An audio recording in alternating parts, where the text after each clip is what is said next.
What's up, everybody, and welcome back to my channel. Guys, the video heard around the world dropped last night on Up and Adam's channel, and we really need to talk about it. So I had to get Adam over here to, spill the behind the scenes, everything that went down, you guys. We're going to talk about it with Adam over there. We've got Shan and Ben down below, and we've got Lailah Lynn as well, just across. So just to start things off, by the way, you guys, thank you so much for being here. I'm reading all of your comments. It's so nice to have you. Adam, I've got a question for you, okay? Yeah. So whenever celebrities sit down for interviews, like sometimes they have like certain questions that they want to be off limits. Was that something that happened with Falynn, or was she an open book? No, I have to be honest. Everyone had so many questions about whether this was rehearsed or not, or if there were certain questions that were not allowed to be asked. And when I was asked to do the interview with her and we made the decision to sit down, nothing was off limits. However, as we went through the conversation, I didn't want to show her anything short of compassion and just let her tell her story the way that she needed to tell it, her truth that came from her. You know what I mean? I didn't want to narrate the story for her, but I did want to ask some of the burning questions that we had. And a lot of people have to remember, they were asking, why didn't you ask if she's pregnant? Why didn't you ask? These things didn't come out until the trailer dropped. And then there were these receipts that were being dropped after the trailer was being dropped in retaliation. So those things didn't even come up until after. They wouldn't have made it into the interview because no one even knew that was going to be a thing. Okay. And so just to clarify on the timeline, when did you shoot the interview with Falynn and where did you shoot it? Because I believe you live in California and she lives in Atlanta. So how did everything come about?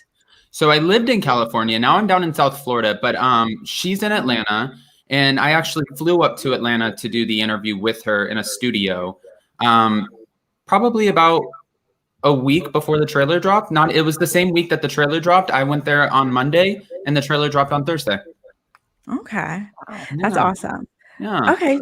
So I guess that answers the question of the other women that came forward. Remember, there's this woman, she was photographed in Simon's car, and then she's since come forward claiming that, Simon used to cry to her about Falynn cheating on him or whatever. All of that, you guys, happened after this was shot. And so that is the reason why it did not make it into the video.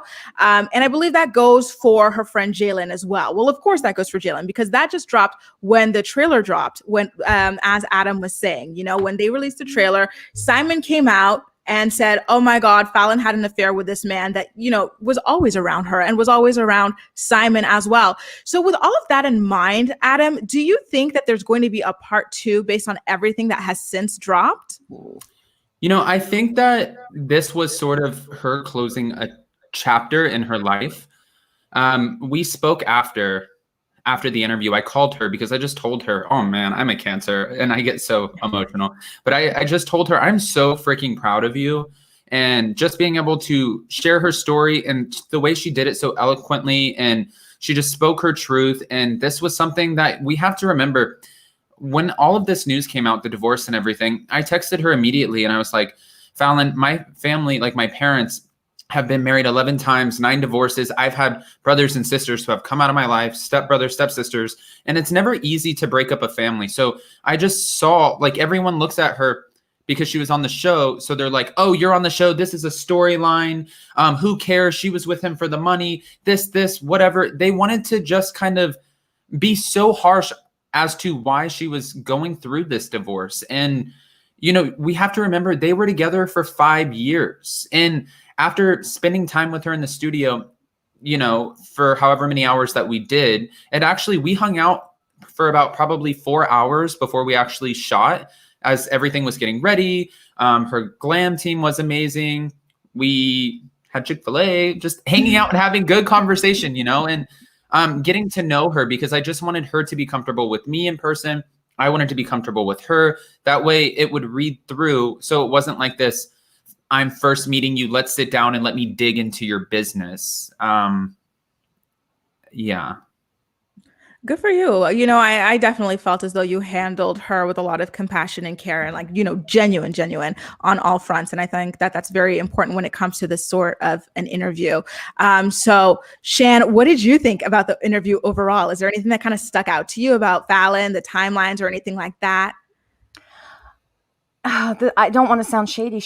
Either she's the most exemplary, classy woman ever, or she was media trained. Like, it was so clean. Like the way she sat, her demeanor, everything. So Adam, do you think that's actually her character, or do you think she had some good media training? No, so we went out to dinner after that night, and did she have a drink? She did not have a drink, but we did have hookah. We did have hookah. Okay. Actually, I mean, I don't know. I had a few drinks, so maybe she did. I don't know. It was bottle service, so maybe she did. I mean, I don't know. She was sitting next to me though, and you know, I had the opportunity to meet Jalen, who's super amazing. They are. I just have to say this. After meeting him, such a nice guy.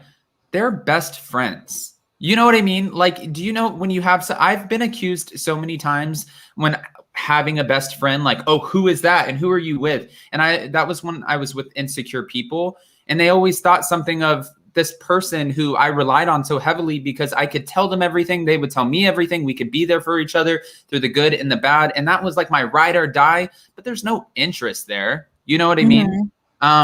So sitting down with her, do I think she's media trained? I don't know. But what I can tell you is those questions, she did not have the questions before we sat down to go through and be able to come up with her answers. I did not. Oh. And I had that conversation with her. I didn't want to have it feel rehearsed, even though I saw some of the comments that said, oh, well, this feels rehearsed and she had her answers. If you watch the interview, she's taking a second as I'm asking the questions to answer the best way she knows how, while trying to really process it and know, you know, I have one time to do this. So I want to answer this with my truth and put everything I can into this answer. And again, because I'm not doing this again, I'm not talking about this anymore after this. She said it at the end of the interview when she re-identified herself as Falynn Pina. This was the closing of a chapter for her.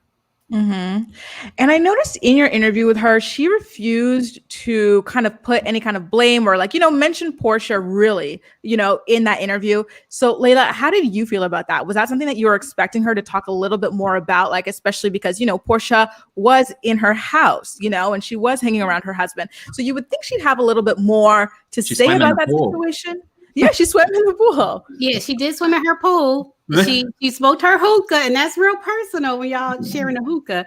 Yeah. But I didn't expect her to talk more about Porsha, to be honest with you, because to be honest, I feel like Falynn, and I don't blame her for this, but I do feel like she's a little bit closed. Like even when she was speaking during the interview, you could tell that she's only going to say but so much. And that's the vibe I get from her. So I didn't expect her to come out and bash Porsha or even bash Simon. That's not what I expected from the interview. She gave me what I expected, which was saying her side of the story and keeping in mind that they have teenage kids. You know what I mean? So she gave me what I expected as a mother. Right. You're not going to say but so much. But did you at least expect her to confirm some sort of timeline? Because Adam did a good job asking, like, did you suspect that, you know, like he was cheating with her? Like, but she seemed to not want to talk about it at all. Right. And I had a feeling she didn't know. Like she was saying, like she found out when we found out on social media. And I did have a feeling she didn't know. She didn't know. She might have had her suspicions, but she didn't know. And she said that too. You know, she actually found out about this engagement, about this relationship, the same time we all did.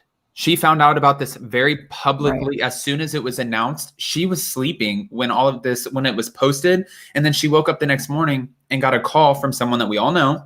And just saying like, hey girl, are you okay? I saw the news. And she was like, that's not real. Like there's no way that is real. Who do we all know? Yeah, who do we know?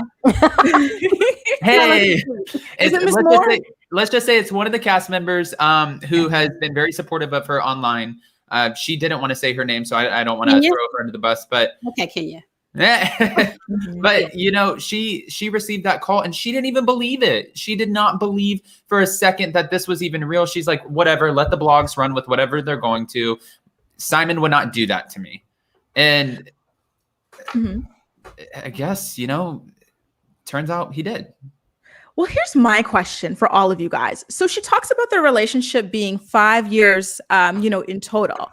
And then she said of those 5 years, we kind of split up for 9 months. So I was curious about her engagement because remember, she had a video floating around of her proposing to somebody at a bowling alley, and that was said to have happened in 2016, which was 5 years ago. So do you know, like, do you have any kind of idea of when that was? Was that during the 9-month break, or is that something that happened just before she got with Simon, and then she like kind of left that relationship for Simon? Because it's cutting it very close. I personally think it was before because the way that she described the break with Simon, they got married really quick after and they were only married for 2 years. And so you know, before one thing that we did agree on is as soon as all of this started coming out, that person from the bowling alley, I don't even know his name, but I don't want to give him any credit. That person from the bowling alley started posting about it and riding this wave the best way he could. And so did this other woman who I don't know, the blonde woman who Jessica was in the car. Or something like that. Yeah. Jessica, and no disrespect by saying I don't know. I just haven't invested my time into either of these two people. But we did decide before going on that we didn't want to talk about those two people and bring them up because it wasn't about them and we didn't want to give them any more attention than they were already trying to receive off of. I mean, this girl, she doesn't care. She's saying, where's my peach, right? And then this guy over here is trying to trash her when this has nothing to do with you. They had a marriage that that timeline was separate from the timeline that she was with the other man. So it really, she's moved on. She's been married. She has a blended family. She has kids. They live in the same home. It has nothing to do with him. So I don't even know why he would come forward and try to be a part of this story unless you just wanted the attention. And we've seen it before. Some people really, it's like an adrenaline rush for them, fame or the attention. Like Simon. Yeah, yes. You said it, not me. Well, here's the thing. So now we're going back and confirming that this did happen by the time you guys sat down together, like the situation with the Jessica girl, her coming out at the very least. But at that point, Jessica was not yet campaigning for a peach, you know, like she was exposed by somebody else, like a podcaster or a social media blogger or something like that. So would that not have at least given Falynn the ammo to confirm one of your questions, which was, do you believe that, you know, like he cheated in general? I don't think you were even asking about Porsha specifically, but it was kind of just, you know, she's like, you know, when we went to marriage counseling, all he said was, in response to that sort of a question was, Simon only gets caught if he wants to get caught. Like I would have thought she would have thrown that kind of, you know, information there at that point. Like I firmly believe that she believes that and that she really does not know if there was ever infidelity on his part. And she had the opportunity. She could have read him for filth. She could have made up something like, yes, my husband was cheating on me. I'm a victim. She could have totally, you know, rode that out. And it's just like watching TV. If you watch like CNN or Fox, you know, sometimes the media, they put stuff in your head and you believe it, right? So if she would have said that, there still would have been an audience that would have been like, oh, girl, Simon cheated on you. That's exactly what happened. I knew it. But she didn't have that answer. She doesn't know to be able to confirm and take away from his character like that to, you know what I mean? Like if she would have known, she would have shared it. And she said that too. She's like, if I knew in my heart of hearts that that's what happened and I could say he cheated with X, Y, and Z, I would have said it. But I don't know that. So why would I put that on him like that? Am I uncertain? Yes, I'm uncertain. And will those words be forever burned in my mind from therapy? You know, like if he wants to get away with it, he will. Yes. But can I confirm that? No. And I think that there's something to say about her for even taking that high road because she didn't have to. Really, she did not have to. She could have said, oh, yep, my husband was a cheater. And you know what I mean? She could have, but she didn't. Well, exactly. Go ahead, Lailah. I low-key feel like she doesn't have to because he is still married and he's with Porsha. So she really doesn't have to say anything. She doesn't have to blast him and be like, oh, I think he was cheating and this is what, these are my receipts and stuff like that. Like she really doesn't have to because he's a married man that's engaged to another woman. Right. And there were so many people who said too, oh, I'm sorry. No, go, Adam, go. Oh, I was just going to say there were so many people too. I was reading comments and they were like, girl, you're reaching with the My Husband. That's the title. That is her husband. It's not. But that's what I wanted to ask. That's exactly what I was about to ask. Go ahead. How do you guys feel about that? Once I break up or I get broken up with someone, I don't care. Like my husband, when I left him, maybe that was the difference. I chose to leave. I wasn't still calling him my husband. Okay, you guys, we're not legally divorced. He is not my husband. He's my ex. I know I would rename my husband the D word, but I'd be like, but in my phone, he's my husband. That I like that. No, but people were addressing this, and I get why people would address it because she is saying my husband, but at the end of the day, what happens when you sign those papers? You are husband and wife. Until you get divorced, you are no longer husband and wife. As long as you're still in that marriage, that's exactly what it is. So she was just simply addressing the title that still exists. I was going to call Adam. What do you call your man? My fiance, because he is my fiance. You never call him your husband and you never call him your boyfriend? Oh, I don't like the word boyfriend. No, Jason always says we're too old. Because I swear you called him your husband or your partner. See, so it's not about signing that paper is all I'm trying to say. I don't really I never refer to Jason as my husband. Bad. If you guys hear me, I always say, my fiance, my fiance. I never really say that. Sometimes if we go out to like an event or something like that and people ask and they're like, well, why do you have rings? It's just easier to say like my husband. That way we don't get all the questions of when are you getting married? And then it puts me on the spot. Oh, see, thank you guys. Thank you guys so much for bringing this up. Jason said this year we're getting married. I'm like, we say it every year. And I'm like,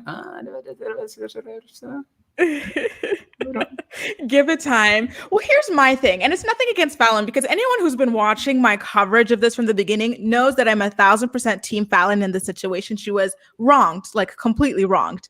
But here's my thing. I kind of felt like, to Shan's point a little bit, maybe that's one of those like kind of subtle like shade. You know what I mean? It's kind of like subtly saying, well, this might be Porsha's fiance, but it's my husband. You know what I mean? Same as her kind of wearing white, like a bride wears white and just being very soft spoken about the entire situation. I kind of felt like, the overall aura, I don't know. It's not that I'm saying that she's inauthentic, but I'm saying it helps to, you know what I mean? Like just her overall, just like class and dignity and everything about the thing and still calling him her husband.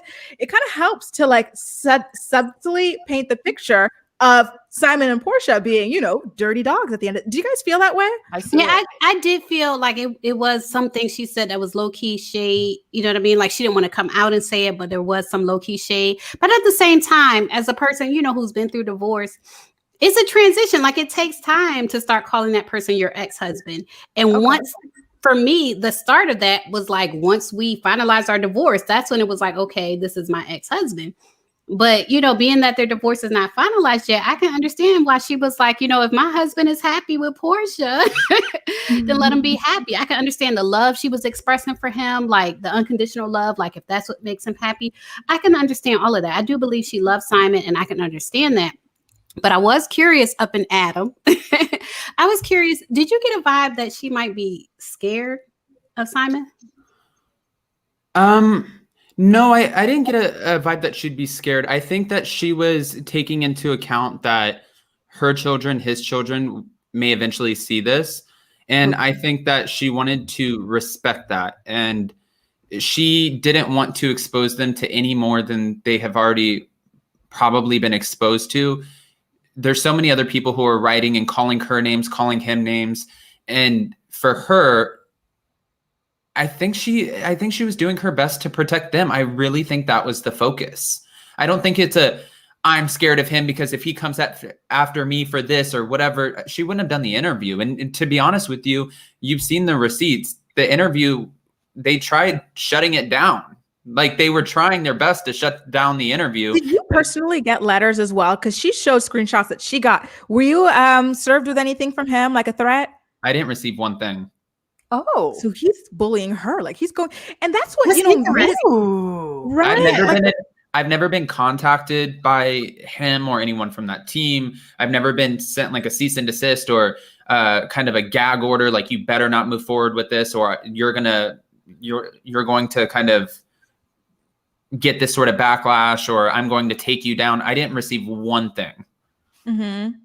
Well, yeah, that's what like kind of made this whole thing like more mind blowing to me. It's that like she did this interview with you. It was so like just, you know, peaceful. Like she was just so like, I'm hurt. This is what's going on. But she never like, you know, dragged his name through the mud or Porsha's name through the mud or anything like that. Meanwhile, he was on a full blown campaign to smear her name, never once considering the kids. And something I noticed, I don't know if you ladies noticed this as well, was that Falynn never cried about herself. The only time she cried in that interview was when she was talking about missing his children. And, you know, like that made me cry too. I was like, oh my God, this woman is just, wow. I tried so hard to keep it together when she started crying, and you should have seen like the glam team who was sitting behind me just in case like something got out of place. Cause those are her girls. You know, I heard them crying and I'm like, I wanted to look back, and I know she asked you guys, but yeah, a total empath again. Like I cry over everything. As a mom, I get that, right? Like I had stepkids and they weren't as young. So I think that's a little bit of the difference. Like she helped raise them. And now is she cut off? Did she say, is she allowed to still be in touch with them, Adam? Did she say? She did not actually. No, I didn't even ask her that, but that's a good question. Right? Can you imagine the pain of having it completely cut off from these children you helped raise? She implied, she didn't say it, but she implied she was like crying saying, I can't be there for them. She implied that she was cut off. And people were saying that that's shade to Porsha, the way she phrased it. Like, you know, she can't be there for them through this. And then you see them online pictured with Porsha. And she was, you know, said that she couldn't, you know, be there for them because they were like her kids, like they lived with her. And to be fair too, to her, you know, and again, I can't confirm this because I don't know, but I would just assume based off of seeing how active he is on social media and not painting her in the best light at all. Not one post celebrates her, or even says one nice thing about her. It's very just like ruthless, kind of. I guess that's the best word. I wouldn't think, with how ruthless the social media posts are, that he would let her see the kids. It's almost like one of the things, and I've noticed this as my parents have navigated a few divorces. You know, at that point, you're not going to be with the person. You know what's going to hurt them, and you know what's going to push their buttons. And I think that it's easier to take that route sometimes. So that's another reason that I just applaud her again, because everyone wanted her to, and she had the opportunity to. She could have read Porsha for filth. She could have called her every name in the book that everyone else is calling her. She could have been very nasty. And we have to remember too, she took a moment off of social media. She made one post to just very briefly address it and just saying that she was going to take time. And then she had that time to digest and kind of take it in and, you know, move in silence and figure out, what does this mean to me? What's next? How do I feel? She had time to have all of these feelings. She gave herself that time. She didn't just say, oh shit, you're engaged to so-and-so, I'm going on social media and on a Twitter rant. I mean, you know? So I have another question, and this is for all of you guys about the marriage again. So she talked about like being blindsided by him initially filing for divorce in January. And so I kind of, although like, again, I know that she's a victim in all of this. What happened to her is sad. Like nobody deserves for this to happen to her. But I kind of felt a little bit like she was kind of exaggerating, like how much she didn't know about like how horrible her marriage was. You know what I mean? She goes like, you know, he surprised me by like, he blindsided me by filing for divorce in January. Like, you know, he hadn't been home for 2 months. And then like, I got a call from my lawyer that he filed for divorce. And it's kind of like, well, you guys were going through a rough patch and he hadn't been home for 2 months. So would that not already kind of like set the idea that maybe a divorce is coming for you? Like, I didn't really love how much she kind of acted like, you know what I mean? Like blindsided all of a sudden, because she also talked about them being in counseling all the time before they were even married. So it's kind of like your relationship has always been crap. Did you guys get that vibe too? Like a little bit of a exaggeration almost? Damn, Grace, your relationship has always been crap. Come on. No, I can just speak on that really quick because, when we spoke and I asked her the same thing, I think when she says blindsided, it's not to be taken so literal, but it's just the fact that they just got back from vacation. And then they went to New Orleans and they were on another vacation and they were kind of navigating whether or not they wanted to be together. Then they were in and out of counseling. But from her understanding, I believe, she thought by them taking these vacations with the kids, trying to spend time with each other, because, he's a very busy man too. So when you're absent, it's easier to kind of, split apart. You're not together all the time.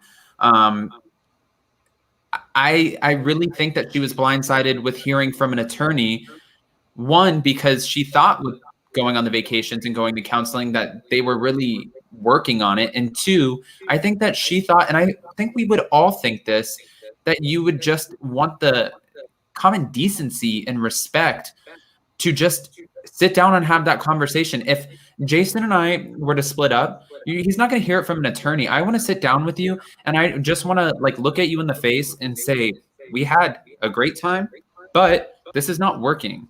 So we both have one life and I want to be happy and it's not with you. I think everyone deserves that. I mean, didn't Chrishell Staz, didn't she get the same thing on Selling Sunset? She did. Yes, exactly. But sometimes I've been in a position where you try to tell someone that over and over again that this is not working and they don't accept it. So I don't know the case of Falynn. I was wondering the same thing, Grace. Like when she said her husband, I think I have an echo. So if y'all can mute. But when she said her husband hadn't been home for 2 months, I was wondering the same thing. Like your husband hasn't been home for 2 months, but then you say you're blindsided by the divorce. Like there was a little bit of a mismatch there. But just regarding speaking to people directly, sometimes you do try in a relationship to speak to someone directly and you tell them it's not working, it's not working, it's not working. And you get the response from them that they're not accepting what you're saying. So at a certain point, you just might have to make moves. I could see that. And all the ex-wives too. You know what I mean? It's like, this is not, I don't know. I'm going to sound like I don't like her and I don't trust her. It's just, I felt like there were some things that were very calculated on her part. The whole, I don't like private jets. Okay, sure. Maybe she is afraid of flying, or I don't like luxury bags and this and that. But if you look at her Instagram, it's Bentley, it's Rolls Royce. She's tagging designers. You know what I mean? And the whole, I was blindsided, blah, blah, blah. But this man had 4 or 3 or whatever, how many ex-wives before you. So maybe you kind of had an inkling. You know what I mean? That there was something off about him. I don't know. She's a smart girl. She's a smart girl. You can tell that she's a smart girl. So I get that question. Yeah. Maybe she was just that girl that was so committed and so, I'm going to play this side of it. Okay. You guys, I'll be almost devil's advocate. She just had the blinders on. She was dedicated and she just figured everything that she was putting out was going to come right back to her. So she was almost in denial about the state of her life. But she just couldn't take those blinders off. She had introduced, her kids were entangled in his life. She didn't want to think that there was anything else that could potentially happen. So she just was like this. That's the thing. Yeah. I think that's a good mom perspective. I mean, of course, I'm not a parent, but looking at it, I think again, and it read through in this, that the kids are for her, the kids are the priority. It's the kids, and then she'll handle herself after she makes sure that everything is okay with them.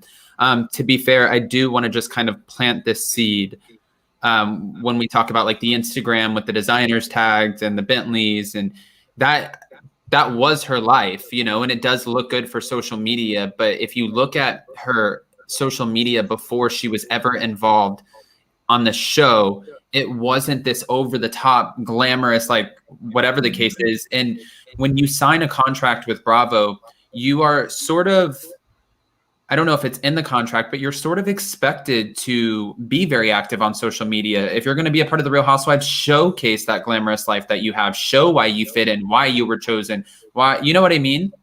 Yeah, but if she also said that she wasn't into all that stuff and Simon was, so maybe she was doing all that to be what Simon wanted. But honestly, you guys, I have to ask, okay, listen, this girl, she's gorgeous. She's super thin. She's got these beautiful like implants now. Like she looks the part that Latoya was talking about, okay?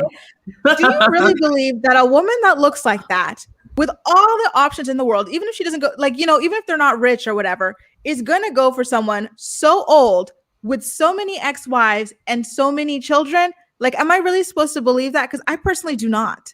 I actually you might not like the story, Adam, but like the designer, blah, blah, blah. But you like something. You like the mansion. You like not worrying about, like, you like something. That, even if you don't like designers, you like real estate. You can't tell me you don't like real estate. You know what I'm saying? Everybody loves real estate. Everybody loves a mansion. So forget a Gucci bag. You know what I mean? Forget that.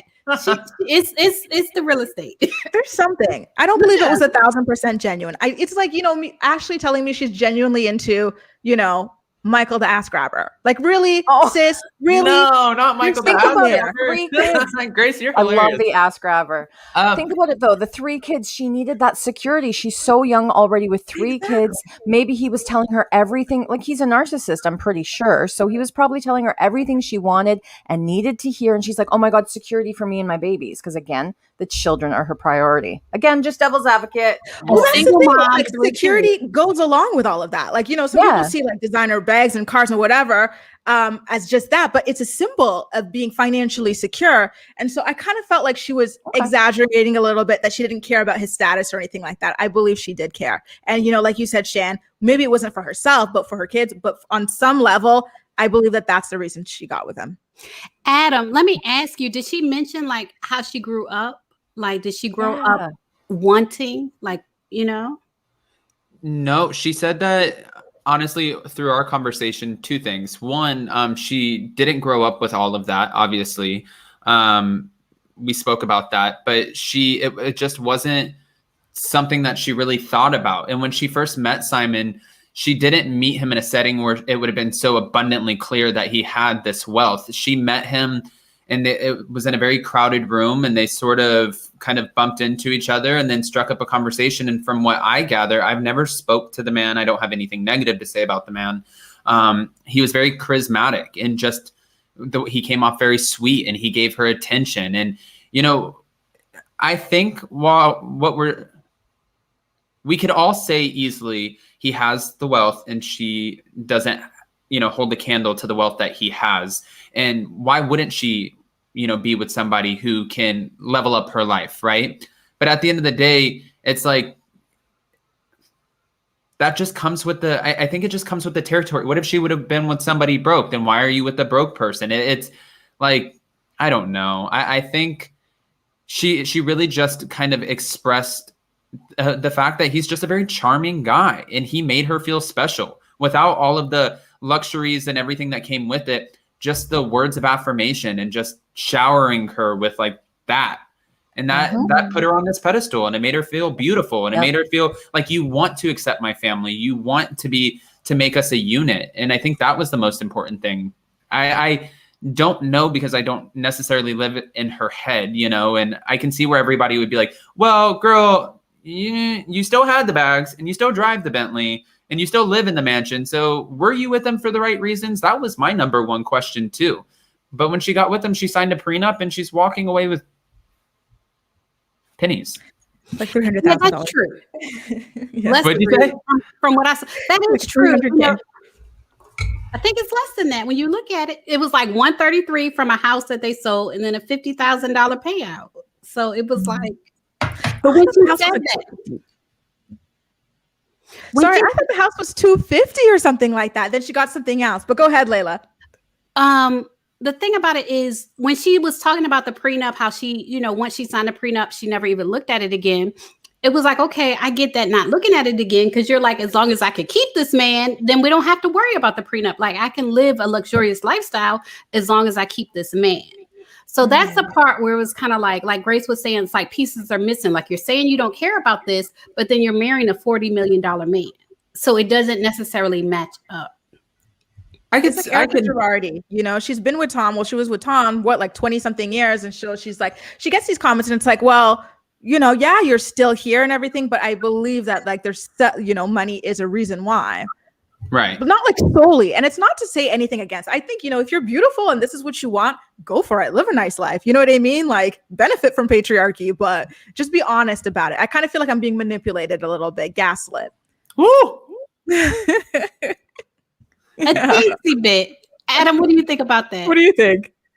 No, I think I just go back to the whole, if after meeting him, if that came with that, like Shan said, that sort of security for her and her children, and here comes a man who is as charismatic and charming as, she said he was, and willing to blend his family with her family, and that had that security, I guess, call a spade a spade. I don't know how to dance around that. It just really depends in her head. I don't know. And I didn't get that vibe that she was in her marriage for the wrong reasons, especially sitting in the room, talking with her glam team, who is so involved in her life. They are in her house all the time with them. They travel with them. They were around, and even listening to them, they were like, I loved you guys together. Like, you guys were always, they were so complimenting of each other.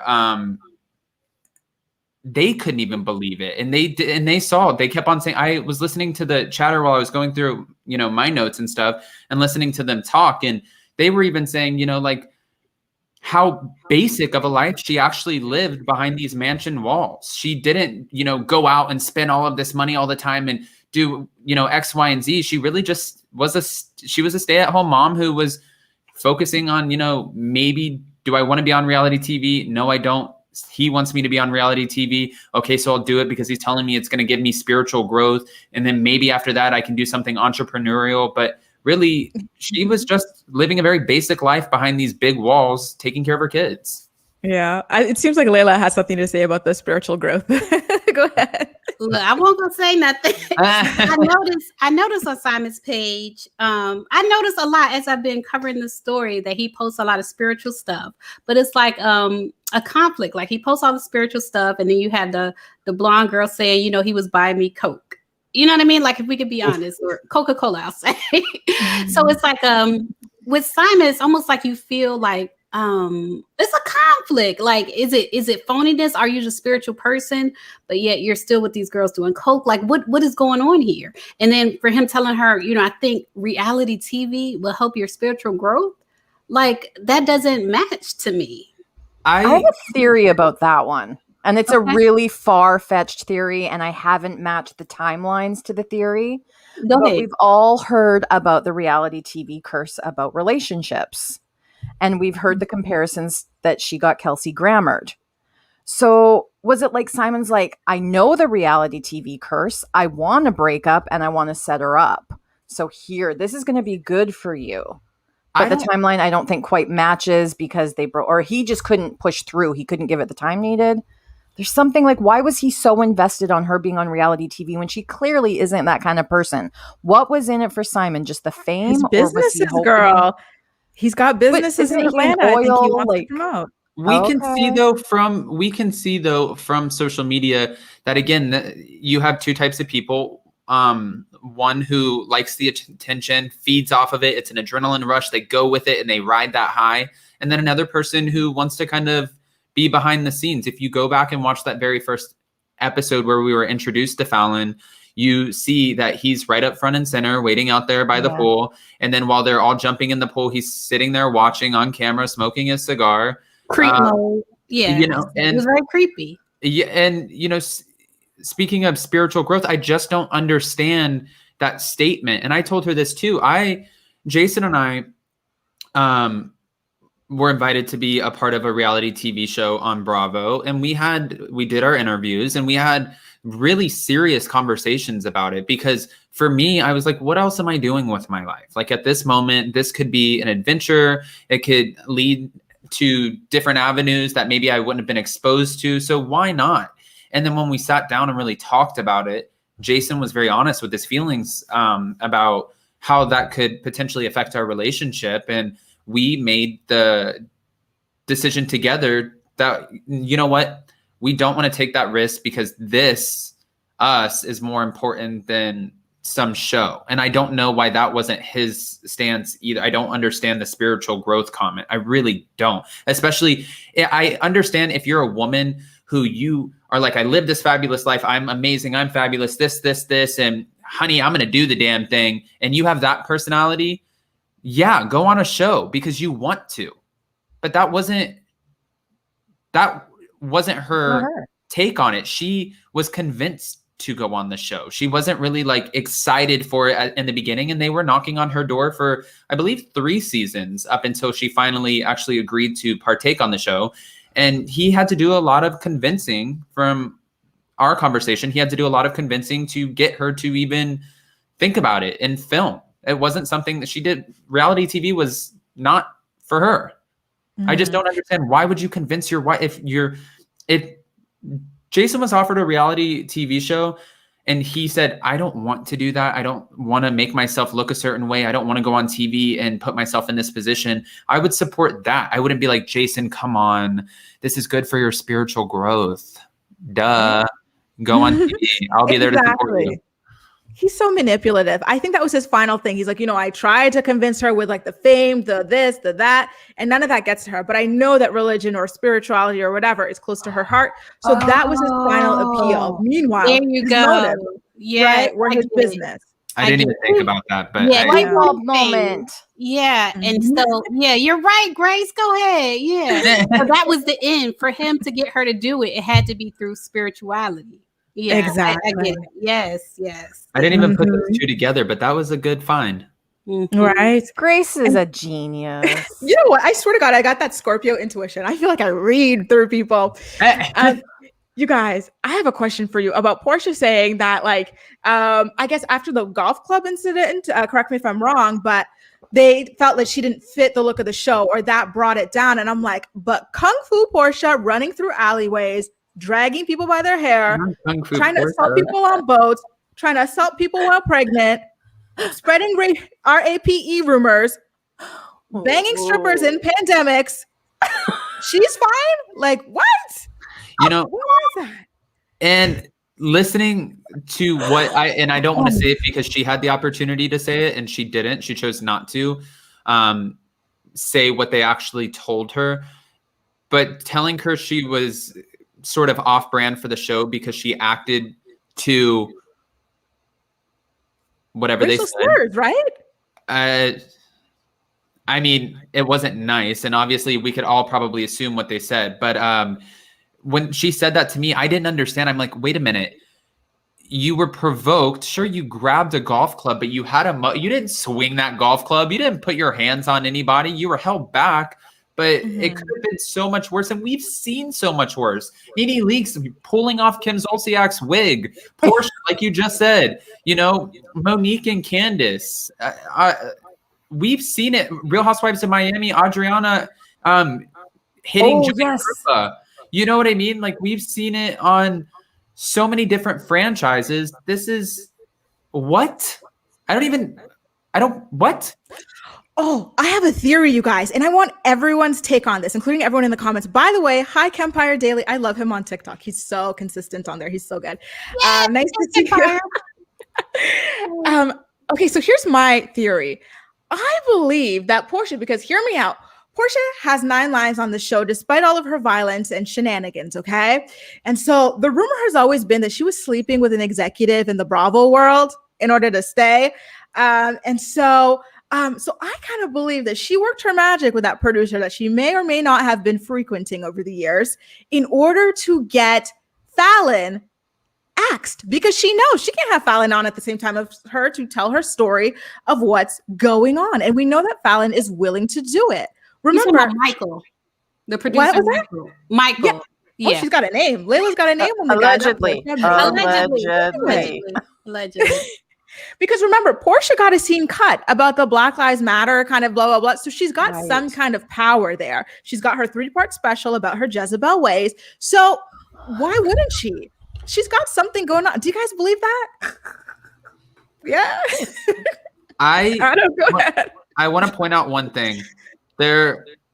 We've seen it on Real Housewives of Beverly Hills when one of our favorite like I'm passionate about dogs, just not crazy about bitches. Mhm. When she didn't want to film with Brandi Glanville after a certain period of time and feeling like she was attacked. So Brandi Glanville was axed from the show. And Andy Cohen even made a statement saying, technically Brandi Glanville made this statement and quoted him, but she said that she was told as long as LVP was on the show, she was not going to be allowed to come back because they stood with LVP. Now, after LVP left the show, she came back and she's like, "Where's my diamond? She's not here anymore. Like, can I come back on the show?" And they felt like it would be like ripping off a Band-Aid for LVP. So they still honored her because they have a relationship with her, and Brandi was taken away from the show.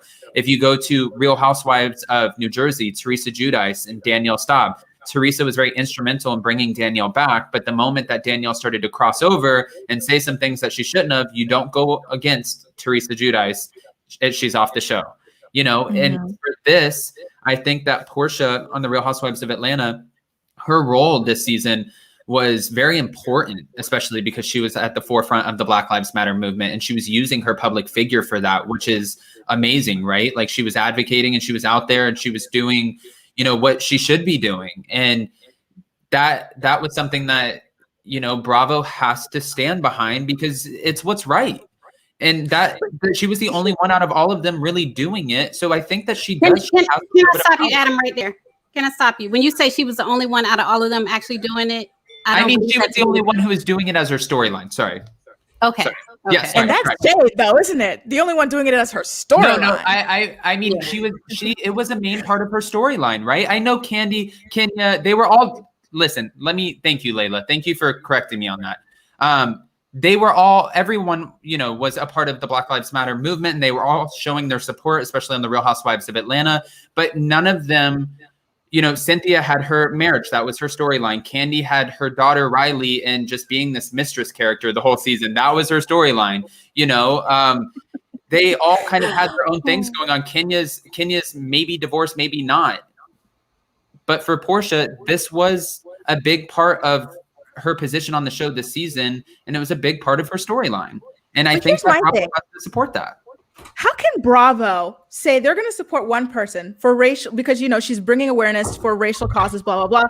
Meanwhile, another girl gets called a racial slur and she reacts violently, but she reacts because she was called a racial slur, and then they tell her, "You're bad for our image."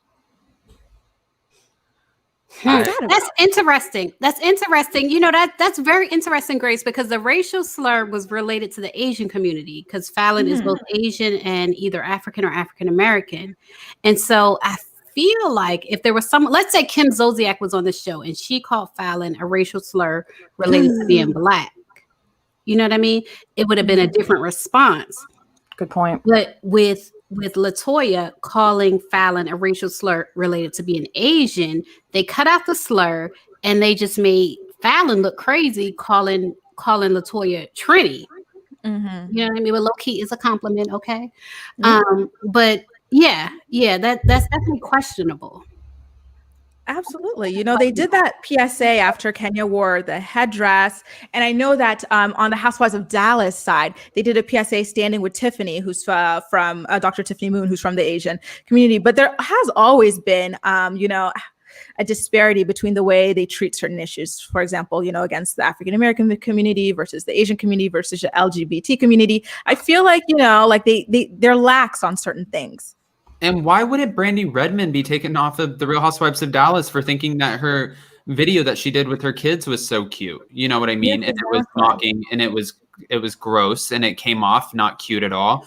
I think that I've said this since day one. I don't want to bring up these people, but I've said this since day one. I don't necessarily understand how the network navigates what's right and what's wrong and where that line is, because I've seen where they have, done some major layoffs and firings, especially with some of the Vanderpump Rules cast members, which was definitely, that was the route they should have taken. It's unacceptable. And as a network, you can't support that. These people are representing a brand. That brand is Bravo, right? So you can't have these, they're almost like ambassadors for your brand, and they're going out here and they're using racial slurs. You can't support that. But then you have other cast members who come on and, you know, like Brandy Redmond, who they kept on the show, and she did that. And then you have another one who has had, you know, homophobic tweets and all this other stuff, and that's attacking the LGBTQIA plus community.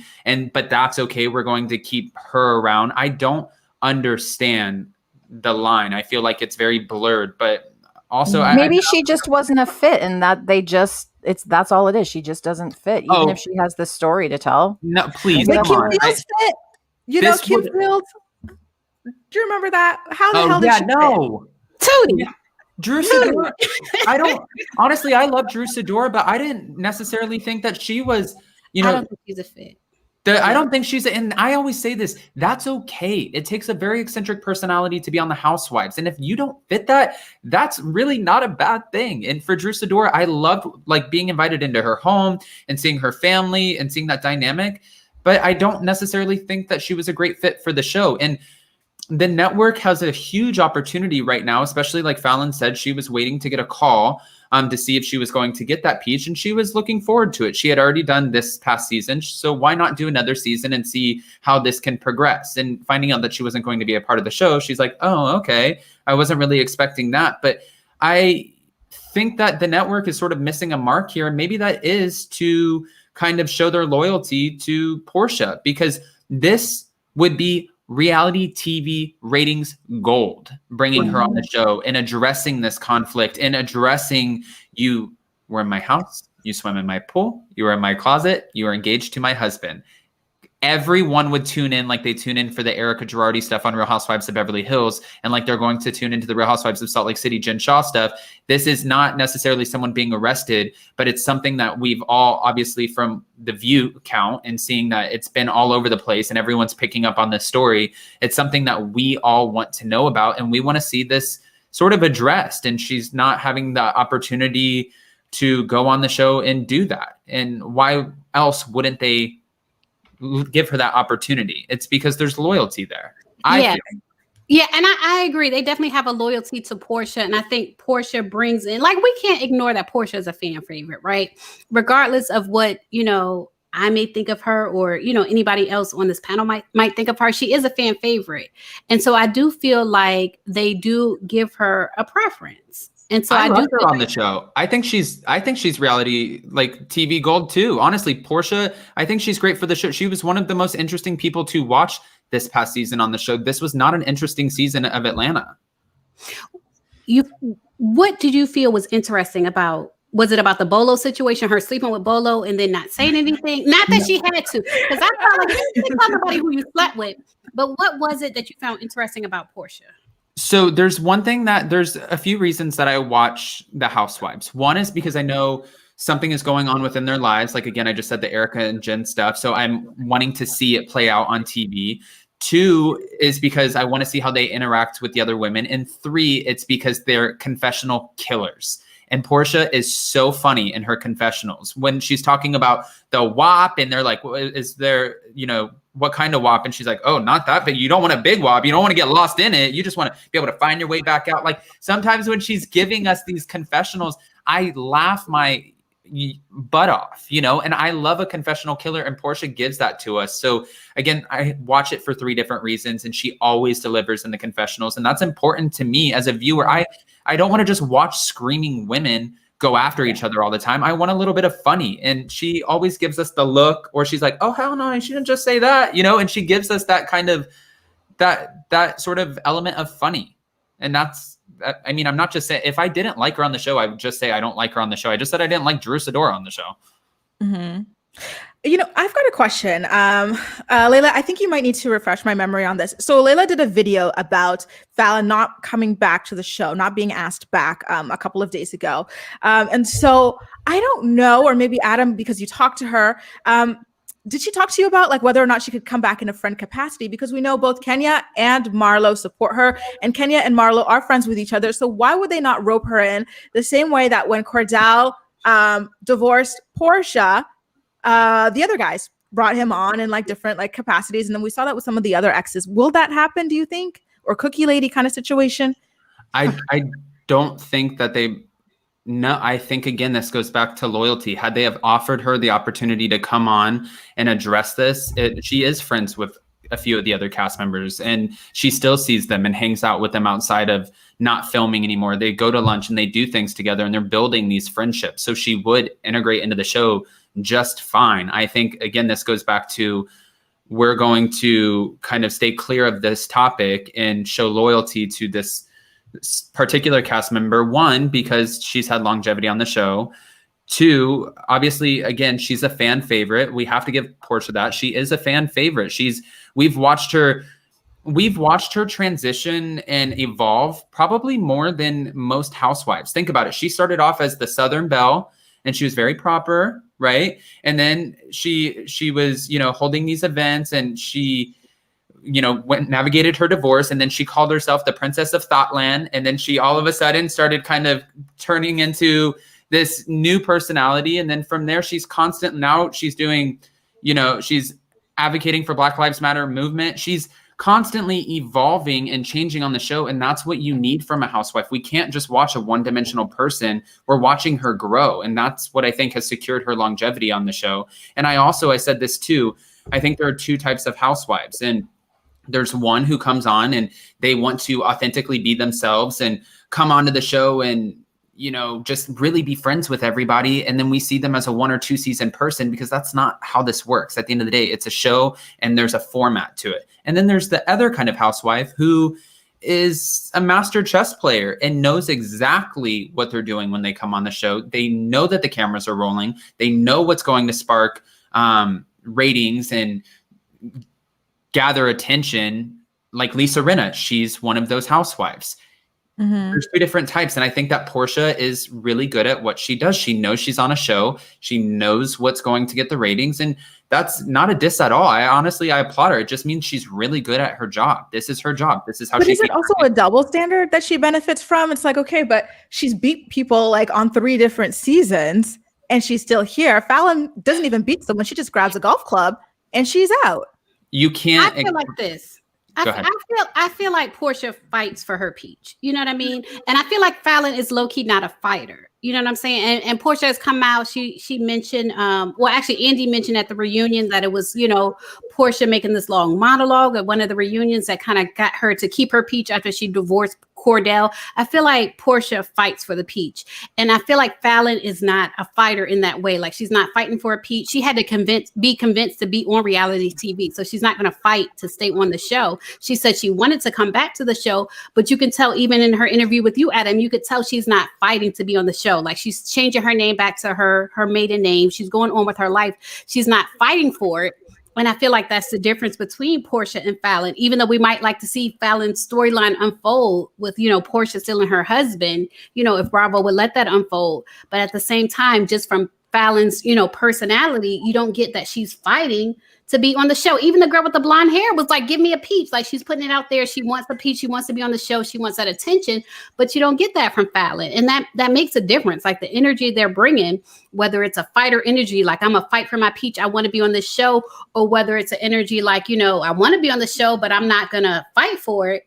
It makes a difference. It makes a difference. And I feel like that's why Falynn is not being on the show. Even the type of contract, when you were asking me earlier about Falynn not returning to the show, from what TamaraTattles.com said, the type of contract that Falynn had was a release. I have a Bravo release. A release is nothing. It's not a contract per se. I guess you could say it's a contract if you sign your name, but it's no money involved and there's no negotiation. I'll put it that way. There's no negotiation with a release. Either you're going to let them do it or you're not.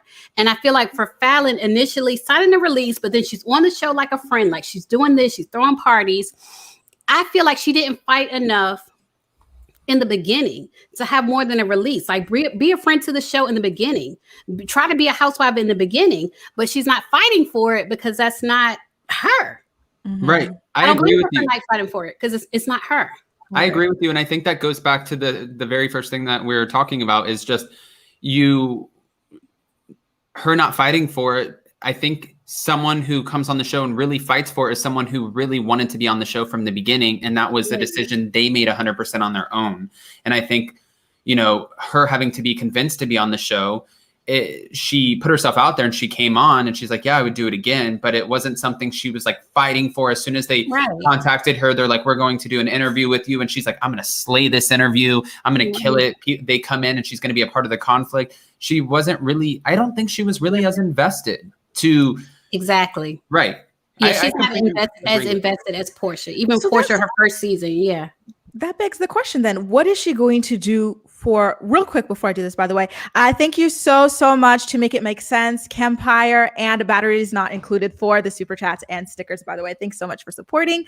My question is, at this point, how is she going to make money then? So she did get a couple $100,000 out of the divorce. I know she's launching a skincare line, but that's a startup. So you're mainly like investing money in something like that. So what is she doing for money as a single mother of 3 boys at this point then? Does anyone know? Adam, I think no, we talked about some fun projects that she has coming up that she wasn't able to talk about in the interview. So I feel pretty positive as far as how she's going to be doing financially for her. I mean, of course, we all know until it happens, you can't really speak on it or say I'm going to be okay until you have those dollars in your hand, right? So. What does her fate look like financially?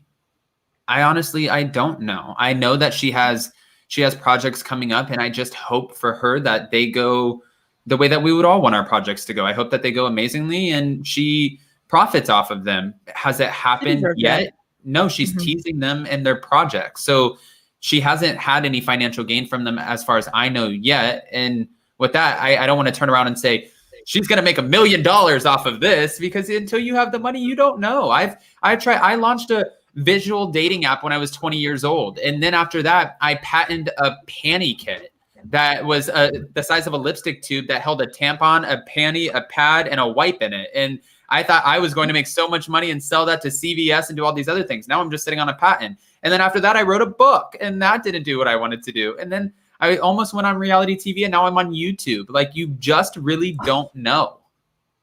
You lost me with that one, Adam. How did you even have that concept? But I guess we'll leave that for another show. I have 7 sisters.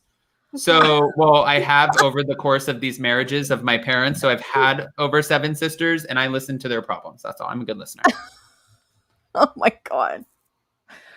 Yeah, I gotta ask, did Zeus come on the Zeus network? Because I think that's her next step. I want a network. Not Zeus. Yes, I want a network. Oh, she's not Zeus enough. No, yeah, you're right. She's not going to do it. She? What like she said, she's beauty. Let's just be honest. She's beautiful. Like, even she did an interview. Some people loved the interview. Some people hated it. But, she posted up a picture after the interview and everyone can see she's beautiful. So I feel like her lane is beauty. So for her doing a skincare line, that makes sense. You know what I mean? And with social media, I don't know her entrepreneurship skills, but I feel like, her skincare line, even if she did a beauty line, I feel like she has potential. If she knows how to do the behind the scenes, I feel like that has potential. Yeah. God. Well, you guys, this has been so amazing getting to talk about, your breakthrough, amazing interview, Adam. Again, you handled it so beautifully. You were so empathetic to her. You made such a comfortable environment for her to open up in her own time, and it really shone through. Hey, thank you. And I do want to say too, really quick, I was so excited coming on. Lailah, I'm a huge fan of yours. So I was excited to be on with you, and Grace and Shan, that I love you both. And thank you too for just giving us the opportunity to come on your platform and just have this conversation. I know some people wanted this to be a very nasty moment and have her come on and read everyone for filth. And I just want to say, at the end of the day, it takes a really strong person to take the high road. And I'm super proud of her. I enjoyed my time with her. I think I'm going to see her in Miami next weekend or something like that. So I've made a friend out of this, and I can't wait to see how she grows and what she does and what's coming up next. And the same thing for everybody else who's involved in all of this chaos. I am not in this relationship. I don't have any ill taste or ill will towards Porsha. I love Porsha on the show. I don't know Simon, so I would never say a negative thing about Simon. I interviewed someone. I don't have there's no bias here. You know what I mean? Yeah. Well, I appreciate you saying you love my channel, and I do love yours as well. And I love everyone I listen to is because I love the sound of their voice. So all three of you, I've checked you out too, Shan and Van. I love the sound of your voices. But before we leave, I just have to ask you two quick questions, Adam. Number one, you said you were asked to do the interview. Was it by Falynn or someone else? Who asked you to do the interview? Well, I was reaching out to Falynn multiple times, just checking in on her to see how she was doing, and then she had an idea of she was being offered, by different people to come on and do this interview. And she received a few offers. And then finally she was talking to me about it. And she said, I had such a great time in our first interview and I felt very comfortable with you. There was something about the interview that just made me feel like it was sort of a safe space to kind of speak on whatever I had to speak on in that moment. The first interview was much more positive than the second. But I think with that, I have to take it as a testament, and I feel honored that she just trusted sharing this, and I think that's what it was. She felt like it was a safe place and trusted me. I don't want to speak for her on that, but I hope that's what it was. Yeah, I think that's what it was too. And even Wendy Williams was asking what that was. And I think it was trust. I think she trusts you more than she would trust Wendy Williams. And then second of all, people are saying, I've seen the comments. I don't know if you said this, but I've seen the comments, people are asking if she's pregnant because of the way she was dressed with the sash across her suit or whatever. So I wanted to know, as far as the cheating rumors, just once and for all your opinion, Simon has put it out there that she was cheating on him and that she's pregnant. And then other people are saying that it can't be true, and that Jalen is like almost like a good Judy to her. What are your thoughts on that? Because people have said that you've implied in the comments that you never know if the comments are true. No, that you've implied that Jalen is a good Judy to her. I saw the relationship firsthand. They're best friends. Again, there's no love connection there, at least from what I saw. And I'm really good at reading people. And no, sitting with it, she's not pregnant. I mean, I can say that she's not pregnant and she's not with Jalen. She's not in that relationship. That's her best friend. And at one point it was her assistant. If you see them together, it's almost like when you see like two people together that are like, okay, best friend handshake. You know what I mean? Like that is the relationship. It's not like, oh, I want to take you into the bedroom and rip your clothes off. Like it's not that. So yeah, I mean, again, at the end of the day, I met her in person only for one day, so I don't want to act like I know everything about her, but no, I don't think that there would be any romantic connection whatsoever between her and Jalen. I think that was all bull in order to redirect what was going on and take attention away from it possibly being bad on his part. And then also, as far as the pregnancy rumors, again, I think that was another thing to divert attention and make her look like a bad person. It's not true. Mm-hmm. If it was, you would know in a few months, right? Like if it were true. And that's the thing. And like Adam said earlier, he went out for drinks and hookah with Falynn. He doesn't remember if Falynn was drinking, but she was, smoking hookah with him. So I definitely, like you guys said, I think that it was Simon, having a guilty conscience and thinking that she would spill all that she knew. I definitely believe that she knows a lot more than she revealed in this interview. I think maybe because, her divorce is still open. It's still ongoing. And so she did not want this to jeopardize that for her. And so I think by going after her on the offensive before even seeing the interview, Simon really played himself at the end of the day. Right. I agree. I agree too. Yeah. Congratulations again to you, Adam, for an amazing interview. Everybody, if you haven't seen it yet, make sure to go check it out on his channel. I've got a link to Adam, Shan, and Lailah's channels all in the description box down below. Make sure to check them out. They cover pop culture, Bravo TV, reality TV, anything that you can imagine. VH1, it's all there. Check them out, you guys. And thank you so much for having been here as well. Thank you. Thank you for inviting me. Of course. No problem. Bye, guys.